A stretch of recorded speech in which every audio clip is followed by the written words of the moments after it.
caqabada ama hurdo xumada la soo daristay ilmaha. Carruurta xaaladdan la soo darsa waxaan u kala qaadaynaa 3 group. Ilmaha markuu dhasho ilaa 3 bilood, ilmaha jira 4 ama 5 bilood, iyo ilmaha jira 6 bilood iyo wixii ka weyn. Haddaba haddaan ka bilowno ilmaha markuu dhasho ilaa 3 bilood.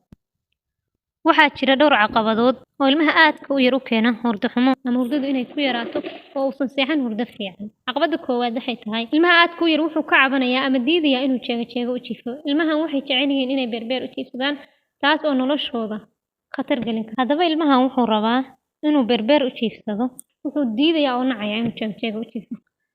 Caqabada labaad ee ilmuhu la seexan layahay, ilmahan wuxuu isku khaldayaa maalinkii iyo habeenkii. Wuxuu hurdayaa maalinkii oo dhan, habeenkiina wuu soo jeediyaa, taas oo aan adiga iyo ilmahaba inaan xasilooni ku dareemayn. Haddaba waxaa fiican inaad xadidid hurdada maalinkii. Dhanka kale waa inaad adigu u kala saartaa maalinkii iyo habeenkii, adigoo maalinkii qolka ka dhigaya mid mugdi ah oo aan iftiin lahayn. Habeenkii xilliga aad nuujinayso inuu qolka ahaada mid aan iftiin badan lahayn. Caqabada saddexaad, ilmaha inuu la seexan layahay xasilooni la'aan uu dareemayo. Badanaa carruurta jira 1 ilaa 3 bilood, habeenkii waxaa ku filan 1 ilaa 2 jeer oo naas nuujin ah.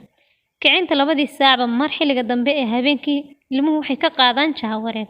Haddaba hubi inaad maalinkii caano fiican qaato oo aad 2 saacba mar nuujiso, habeenkiina aad ugu kala fogeyso naas nuujinta.